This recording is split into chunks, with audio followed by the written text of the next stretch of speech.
حمل ٹھیک چل رہا تھا، اچانک بلیڈنگ شروع ہو گئی، خطرہ ہے یا نارمل؟ السلام علیکم، میں ہوں ڈاکٹر جاوید۔ میں اس وقت قاسم ہاسپٹل علی پور میں senior child and family physician کے طور پر خدمات سر انجام دے رہا ہوں۔ ویورز، آج ہم بات کرنے لگے ہیں ایک موسٹ امپورٹنٹ ٹاپکس کے اوپر۔ اکثر خواتین یہی آگے کمپلین کر رہی ہوتی ہیں کہ ڈاکٹر صاحب حمل ٹھیک تھا، اس کے بعد اچانک سے بلیڈنگ سٹارٹ ہو گئی اور بچہ ضائع ہو گیا۔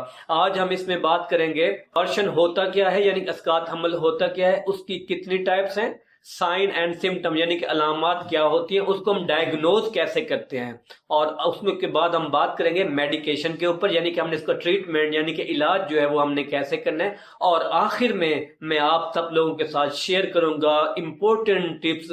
ان ٹپس پہ آپ عمل کر کے جو ابارشن ہے اس کو آپ قدرے کم کر سکتے ہیں۔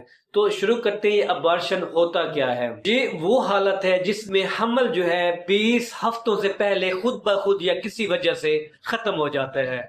زیادہ تر کیسز میں یہ جو ہے قدرتی ہوتے ہیں اور اس میں عورت کی کوئی غلطی نہیں ہوتی۔ اگر ہم اس کی کازز کی بات کریں، اس کی وجوہات کیا ہیں کہ کس بنا پر جو ہے حمل جو ہے ضائع ہو جاتا ہے، سب سے پہلے جو ہے کروموسومل ڈیفیکٹ یعنی کہ بچے کے جینز کا صحیح طریقے درست نہ بننا۔ نمبر 2 کے اوپر ہے ہارمونل امبیلنس یعنی کہ خاص طور پر پروجسٹیرون کی کمی۔ اگر پروجسٹیرون کی کمی ہو پھر بھی اسقاط حمل ہو جاتا ہے۔ 3 کے اوپر ہم بات کرتے ہیں انفیکشن کی۔ کچھ ایسے انفیکشنز ہیں، کچھ ایسی بیماریاں ہیں جس کی وجہ سے حمل جو ہے وہ ضائع ہو جاتا ہے۔ فار ایگزامپل ٹارچ انفیکشن ہو گیا، UTI یعنی کہ پیشاب کی نالی کا انفیکشن ہو گیا، یا وجینل انفیکشن۔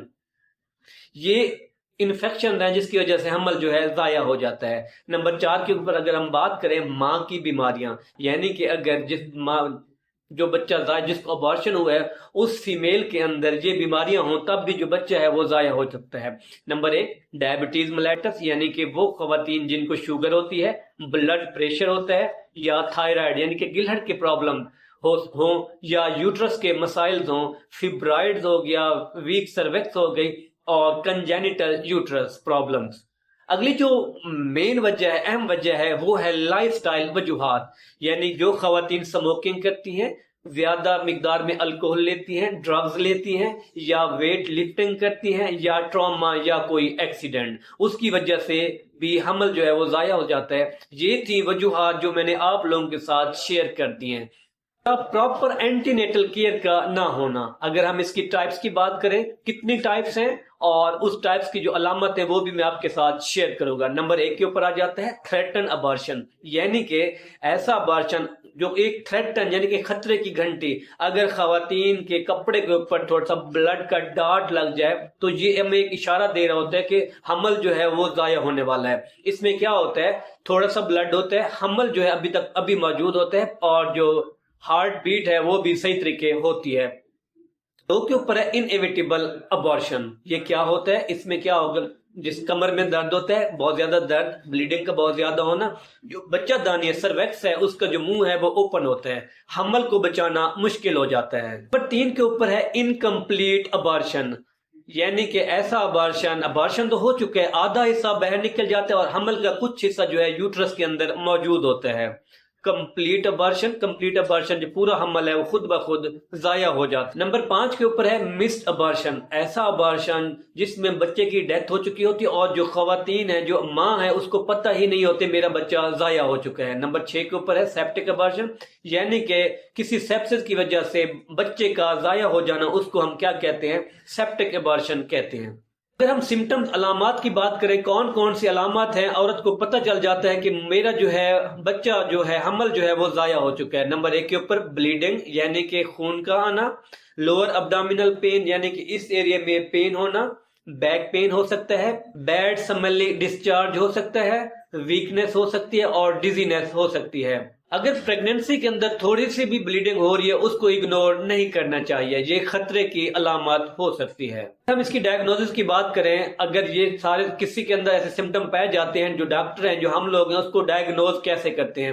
ایک تو ہم نے لینی ہوتی ہے پریگننسی کی ہسٹری لینی ہوتی ہے، فزیکل ایگزامینیشن کرا لیتے ہیں، الٹرا ساؤنڈ کرا لیتے ہیں، بیٹا HCG ہم نے کرا لینا ہوتا ہے، انفیکشن ٹیسٹ اگر کوئی بیماری ہے تو اس کے ریلیٹڈ جو ٹیسٹ ہے وہ ہم کروا لیتے ہیں۔ اگر ہم اس کی ٹریٹمنٹ پلان کی بات کریں کہ ٹریٹمنٹ کیا ہے، اگر کسی کو تھریٹنڈ ابارشن ہے تو اس میں ہم نے بیڈ ریسٹ دینا ہوتا ہے اور کچھ میڈیکیشن ہے، پروجسٹیرون سپورٹ ہوگی اور سٹریس کو کم کرنا ہوتا ہے۔ اگر تھریٹن ابارشن ہے، جو عورت ہے اس کو سٹریس آٹومیٹکلی سٹریس ہو جاتی ہے تو ہم نے سٹریس کو جو ہے منیمائز کرنا ہوتا ہے۔ اس کے بعد انکمپلیٹ ابارشن جو ہے اس میں کیا میڈیسن ہے اور ڈی این سی کچھ کیسز میں کرنی پڑ سکتی ہے۔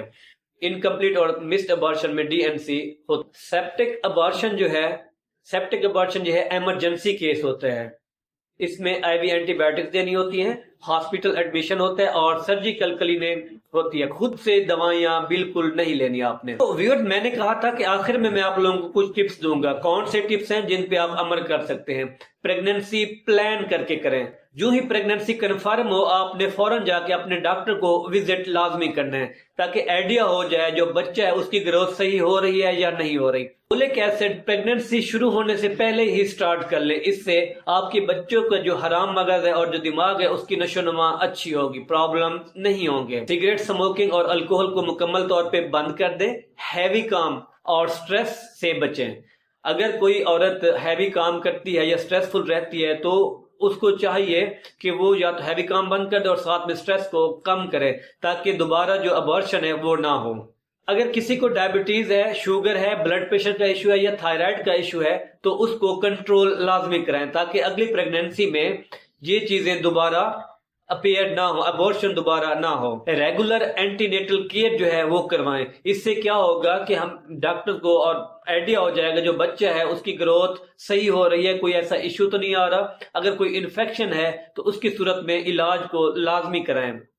تو ویورز، یہ تھی مس کیریج کے اوپر، ابارشن کے اوپر کہ یہ ہوتا کیا ہے۔ اگر میری آپ کو یہ ویڈیو پسند آئی ہے تو اس کو لائک کرنا مت بھولے گا، شیئر ضرور کریں اور میرے چینل کو سبسکرائب کریں۔ یہ جو ویڈیو بنائی ہے یہ ایجوکیشنل پرپس کے لیے ہے۔ اگر آپ نے کوئی میڈیکیشن کرنی ہے تو ڈاکٹر سے آپ نے لازمی رابطہ کرنا ہے۔ ڈاکٹر کے مشورے کے بغیر، ڈاکٹر کے ایڈوائس کے بغیر آپ نے کوئی میڈیسن نہیں لینی۔